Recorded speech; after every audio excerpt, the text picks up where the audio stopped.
Hola, bienvenidas en Tu Parto, el podcast en el que ponemos el foco en tu experiencia de parto. Somos Elena, Marina y Laura, tres matronas súper apasionadas que quieren cambiar la forma en la que vivimos el nacimiento. Hablaremos de todo, desde esas historias que nos ponen la piel de gallina hasta los consejos que no sabías que necesitabas, pasando por las risas y anécdotas que solo nosotras, las matronas, conocemos. Un lugar donde encuentras información, apoyo y, ¿por qué no?, un poco de diversión. Empezamos. Como hablábamos en el capítulo anterior de oxitocina natural, en este capítulo queríamos hablar de oxitocina sintética y queremos abordar el tema de la inducción de parto porque nos parece muy importante y creemos que hay como todavía muchas dudas, muchos miedos alrededor de la inducción y del uso de oxitocina sintética. Y creo que hay que empezar por el principio, explicarlo todo bien y bueno, si ya sabéis que si os quedan cualquier duda nos podéis contactar en cualquier momento. Venga, vamos a contar primero un poco el protocolo, ¿no? ¿Cómo funcionamos en nuestro equipo? Eso es. Yo creo que lo primero que tenemos que responder es cuándo, ¿no? ¿Cuándo inducimos? Entonces, aquí así en términos generales, ¿no? Sería por cuestiones de maternas o fetales del bebé. Pueden ser patológicas, pueden ser cosas que se hayan diagnosticado a lo largo del ciclo del embarazo y luego también por una cuestión que es la gestación de curso prolongado, ¿no? Son gestaciones que superan la semana 40 y ya se acercan a la semana 41 más 3-4 días y ahí pues por una cuestión de seguridad también estaría indicado, ¿no? Esta inducción.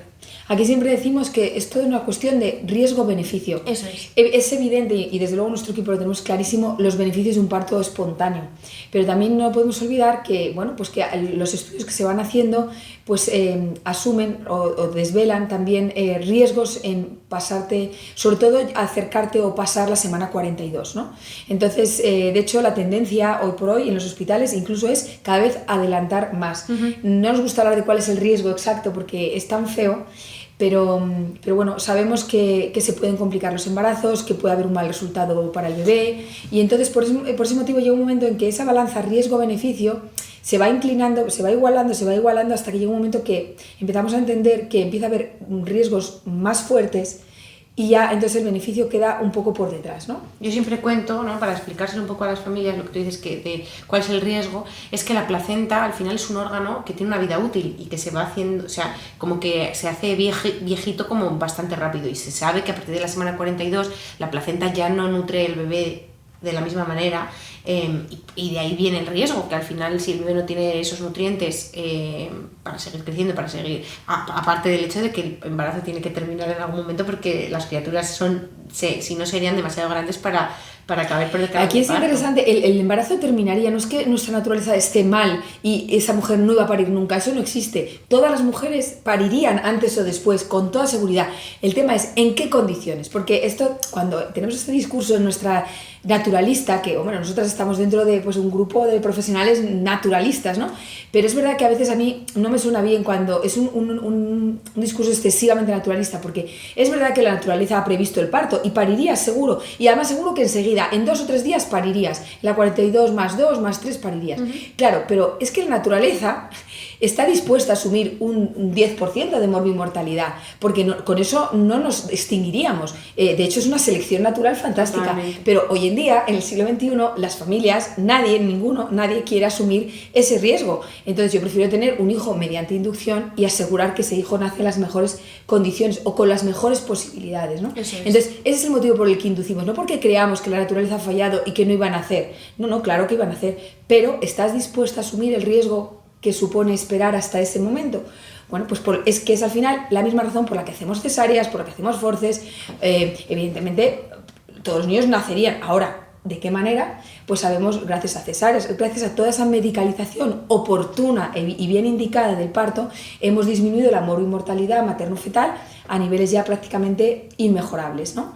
Entonces, bueno, pues entendiendo eso y desde esa seguridad, esa tranquilidad, pues es el protocolo que os planteaba Vicky, que nosotros, bueno, pues in love con los partos espontáneos, pero es verdad que llega un momento entendemos que puede ser mejor un parto inducido.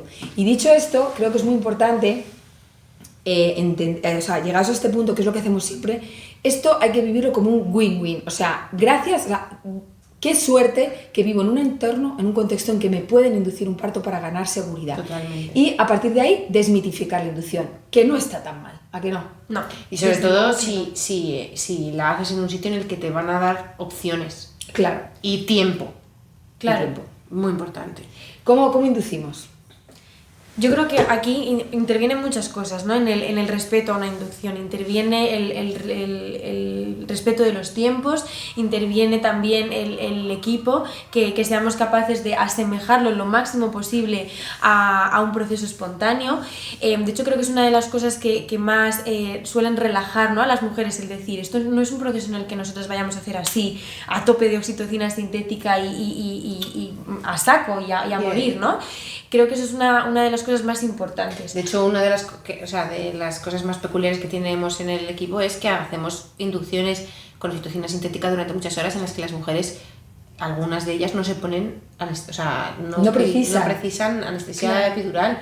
Entonces eso ya dice mucho de todo el resto abanico de recursos que ha podido utilizar. Creo que en este caso nuestro protocolo es personalizar mucho la inducción, ¿no? Sobre todo pues eso, si es por una causa médica, si es por una causa de que se ha pasado de fecha, siempre hablamos con las mujeres, ¿no? Y desde esa comprensión de a ver qué día vamos a inducir, de cuántas semanas estás, siempre dando de fecha el máximo que decía Vicky de 41 semanas más 3 días o 41 semanas más 4 días exactamente, para que podamos tener ese tiempo de preparto, de maduración del cuello del útero, de dilatación y de que nazca el bebé en esa ventana de antes de la semana 42. Empezaríamos con una preinducción, ¿no? Eso es, realmente, por explicarlo de manera sencilla, ¿no? El útero tiene la parte del cuerpo, que es donde se aloja el bebé, y tiene después la parte del cuello, ¿no? Si nosotras empezáramos en la mayoría de los casos con una oxitocina intravenosa sintética, ¿no?, necesitaríamos dosis muy muy altas y además tampoco estaríamos garantizando, ¿no?, que ese parto pudiera ser vaginal tanto como nos gustaría, ¿no? Para reducir esa parte lo que hacemos es intentar favorecer que el entorno en el que vamos a ya aplicar la oxitocina, que a veces ni la necesitamos, sea más favorable, ¿no? Y para eso iniciamos con una fase que se llama maduración, que sería como una preinducción exactamente, en la que intentamos encontrarnos ese cuello del útero pues cada vez más blandito, más cortito, ¿no? E incluso si arrancan las contracciones y ya seguimos para adelante, muchas veces no necesitamos ni esa oxitocina sintética, ¿no? Eso es una pieza, un dato súper importante. Es fundamental. Nosotras en Belén tenemos la opción del Propes, que es como un pesario, como un tamponcito pequeñito que se aplica de manera vaginal. O sea, el proceso es que tenéis que ingresar, ¿no?, de manera programada, se ingresa a una hora, vais a la habitación, a la planta, al hospital, os ponen un monitor, ven que está todo bien y hay que hacer una exploración para colocar el Propes dentro de la vagina. Y ese Propes va a estar, dependiendo de cómo varía todo, un máximo de 24 horas dentro haciendo su trabajo son prostaglandinas lo que está segregando, ¿no? Hay en otros centros, que por si nos escucháis y no vais a dar a luz en Belén, que este proceso de maturación, de preinducción, se puede hacer con otros métodos, con un balón que vaya abriendo el cuello o se abre el cuello de manera mecánica. Nosotras en la unidad lo hacemos con el Propes, que son prostaglandinas que se introducen por vía vaginal. En otros centros también utilizan unas pastillas vaginales. El Propes a nosotros nos da cierta seguridad, ¿no?, porque si necesitamos retirarlo, la retirada es muy básica, ¿no? Hemos introducido ese hilito que decíamos y es extraerlo. Y te preguntarán, ¿por qué tendríamos que retirarlo, Elena? A la vez es muy interesante esa idea de retirarlo, porque lo retiramos por muchas razones. Lo podemos retirar porque a veces el Propes, como cualquier medicación que administramos, tiene algunos efectos secundarios no deseables y a veces puede provocar demasiadas contracciones muy seguidas que no las tolere bien el bebé o incluso la madre, lo que llamamos una taquisistolia. Nosotros deseamos tener 3-4 contracciones cada 10 minutos, pero si de repente nos estamos metiendo en 4, 5, incluso 6, pues eso no es lo deseable, no lo va a sostener la madre durante las horas que necesitamos. Acordaos lo que acaba de decir Vicky, la preinducción se caracteriza por el tiempo, necesitamos horas de maduración. Pensar que es la parte esa que tendríais que haber pasado en casa con vuestra pareja, con contracciones que van cada vez más intensas, más regulares, y es largo, los pródromos de parto son largos, y estos son como unos pródromos artificiales, ¿no? O sea, forzados, digamos, por las prostaglandinas. Entonces, bueno, pues como cualquier fármaco tiene su efecto secundario y a veces lo vamos a tener que retirar. A diferencia de las pastillas, pues es fácil de retirar, pero a la vez, que era lo que yo iba a decir mientras os escuchaba, tiene la pequeña ventaja de que queda un resto, ventaja para a veces y otras veces desventaja, porque es verdad que a diferencia de la oxitocina tiene una vida media en sangre muy corta. Por eso cuando una secundípara, que es, continuando con lo que dice Vicky, ya tiene el cuello madurado, está indicado empezar, eso digo secundípara porque es típico de secundíparas. O alguien que ya ha tenido algo de dinámica, que no termina de arrancar, pero que algo de dinámica tiene y el cuello ya lo tiene madurado, o sea, blandito, acortado, está indicado empezar directamente con oxitocina, porque es más riesgoso que se produzca ese efecto secundario del propés de la taquisistolia, de las muchas contracciones, ¿no? Sin embargo, la oxitocina, que tiene una vida media muy corta, podemos ponerla y sabemos que en cuanto apagamos la bomba, muy importante, la oxitocina se pone con bomba, no se pone a chorrete, si se nos pone en dosis mínimas y muy bien controladas, pues tú paras la oxitocina e inmediatamente desaparece su poder, ¿no? Su función. Sin embargo, el propés se queda. Por eso tantas veces, como habéis dicho, que yo creo que es un elemento muy bonito, muy importante de nuestro equipo, que como individualizamos, como esperamos a ver, como no hacemos, esto no es café para todos, sino que esperamos a ver cómo está yendo la de esta mujer en concreto. Muchísimas mujeres arrancan el propés, lo dejamos ahí, el propés. Pero muchísimas. Muchísimas. Y ella no necesita la oxitocina sintética para la inducción. Sí. Eso tiene un montón de ventajas. Y eso hila también con una cosa muy importante que ha dicho antes Marina. Tener una inducción en nuestra unidad no implica parir con epidural o parir encima de una cama sin poderte mover. Evidentemente tendrás que tener monitorización continua, evidentemente tendrás que tener una vía, pero se puede dilatar con oxitocina en la bañera, o sea, se pueden... es decir, se puede seguir avanzando, incluso puedes tener un parto sin epidural. O sea, la inducción no implica ya tener un parto ultra medicalizado, ¿no? Para nada. Y yo creo que la clave de eso no es cómo de progresivo, ¿no? lo conseguimos hacer. Si esto fuera a saco, sin el respeto a los tiempos, quizás no podríamos garantizar todo eso, ¿no? Pero la cuestión es esa, ir poco a poco, ¿no? Ir viendo cómo también el cuerpo va reaccionando y dar esos tiempos, ¿no? Cuando está todo controlado y con medidas de seguridad. Por eso también empezamos en la 41.3, 41.4 como mucho, intentando dar ese tiempo. Hemos hablado antes, el propés idealmente trabaja bien unas 20-24 horas. Nosotros sabemos que hay sitios donde el propés lo ponen por el día y lo quitan por la noche.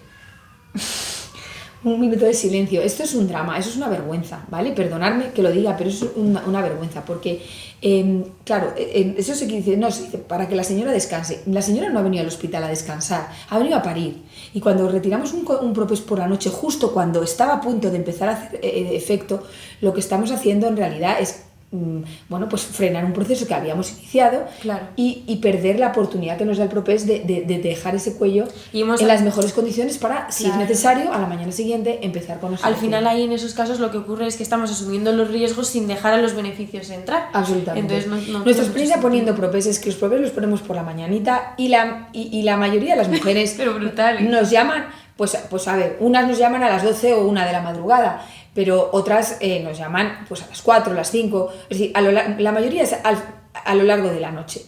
Entonces, evidentemente, por eso sabemos que si yo hubiera quitado el propés a las 8 de la tarde, pues la inmensa mayoría no van a arrancar, y eso es una barbaridad, porque tú has puesto un propés para que arranque, y, claro, y viene así en el prospecto del fármaco. Está previsto para 24 horas de acción. Entonces también eso forma parte de ese, como hemos acuñado ya, nuestra inducción respetada, ¿no? Nuestra inducción de mínima intervención, que es al final el criterio que aplicamos a todo lo que hacemos, ¿no? Eso es.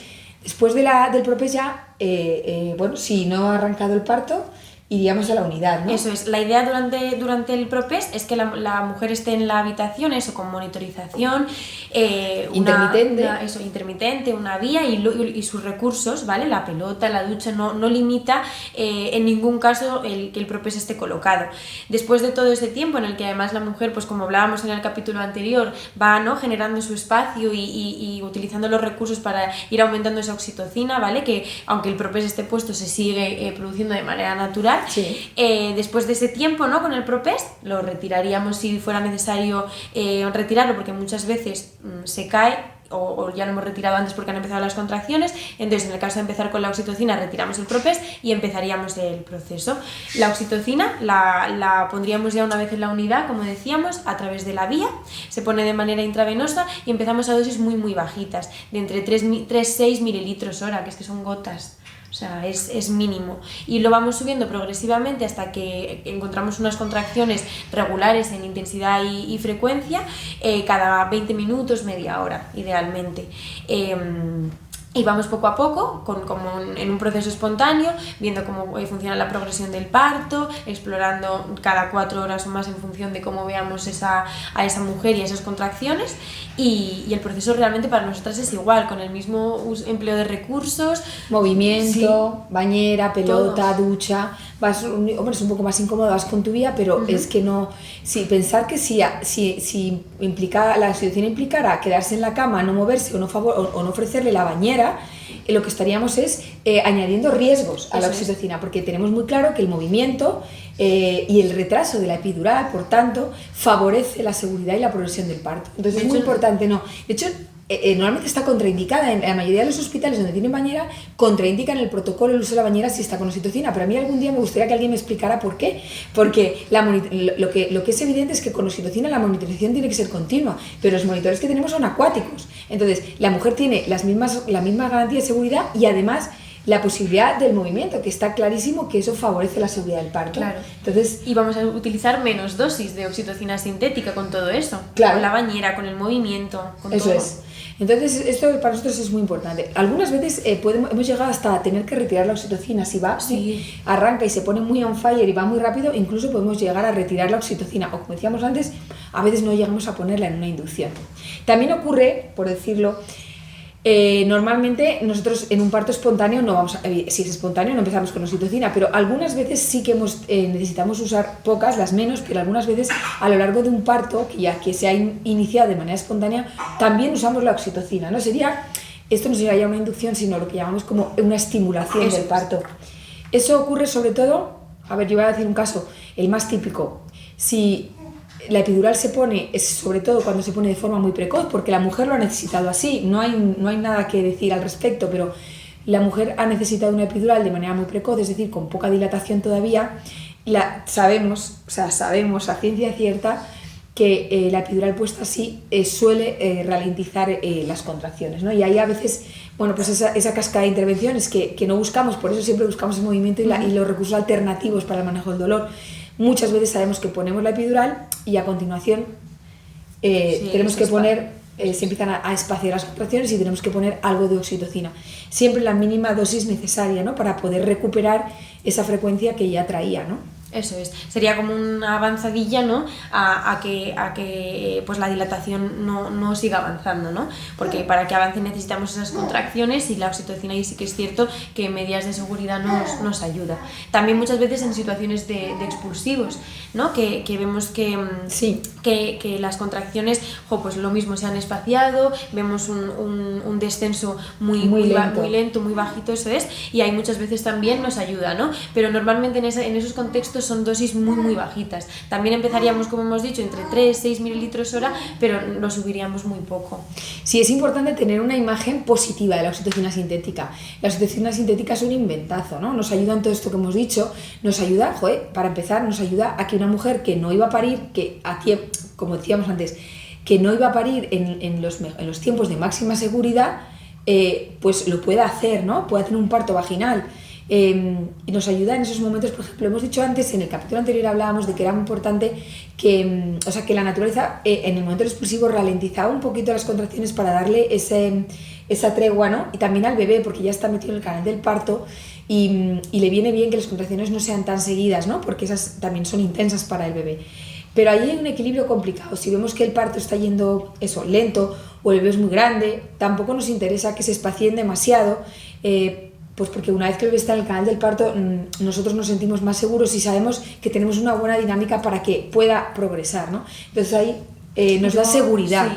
Yo en ese sentido siempre hablo, ¿no?, a las parejas también de que tanto el bebé como la mamá, ¿no?, para afrontar el proceso del parto tienen una mochila de reservas. Nosotras en la mayor parte de los casos sabemos que no está pasando nada grave que vaya a tener consecuencias tras el nacimiento del bebé, pero sí que es cierto que en estos procesos, ¿no?, que suponen un cierto cansancio para la mamá y para el bebé, pues necesitamos asegurar esas reservas para que el bebé nazca con la mayor vitalidad posible. Y muchas veces pues es esta oxitocina en momentos concretos en los que vemos que nos estamos arriesgando un poquito con para esa aliviar mochila, ese expulsivo, ¿no? Eso es. Al final eso es lo bonito, ¿no? Tener ese equilibrio entre saber todo lo bueno que nos ofrece la ciencia, ¿no? En este caso este fármaco, y también respetando y entendiendo muy bien la fisiología, ¿no?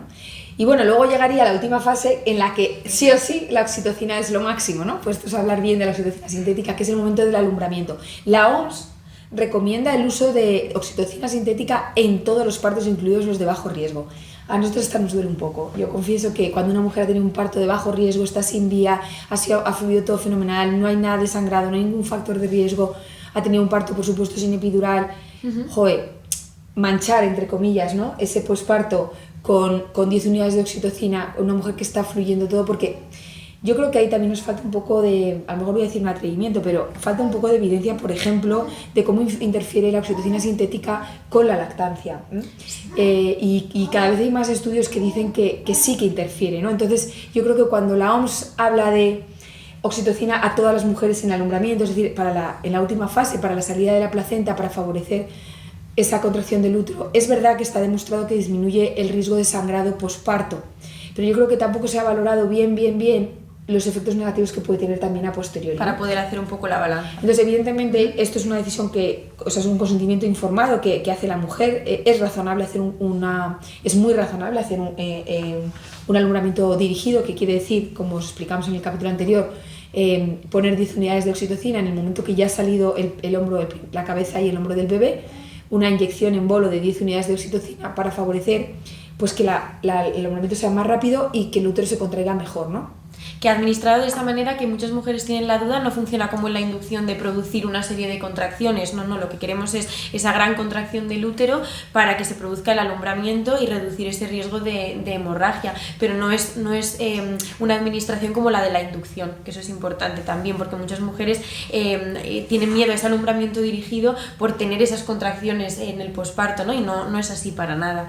Sí que es cierto que sí que está indicado en casos concretos en los que la mujer tenga ciertos factores que puedan afectarla, ¿no?, a ese riesgo de hemorragia, y también nosotras intraparto muchas veces por determinadas circunstancias os lo vamos a poder recomendar, ¿no? Si vemos inducciones excesivamente largas, úteros que vemos que probablemente en el posparto no vayan a responder tan bien como nos gustaría, pues ahí evidentemente lo vamos a recomendar. Claro, no podemos olvidar que al final el riesgo mayor al que se enfrenta una madre en un parto es la hemorragia posparto, ¿no? Es, como solemos decir, de lo que se morían las mujeres antes, ¿no? Y desgraciadamente en algunos países, incluso algunas ya residual en países del primer mundo también, es la complicación más grave y más frecuente en el parto, ¿no? Por eso digo que la oxitocina es la gran aliada, es el primer medicamento de elección tras el parto para evitar, ¿no?, para prevenir o para controlar, incluso si ya se instaura una hemorragia, para atender, ¿no?, para contrarrestar esa hemorragia, ¿no?, porque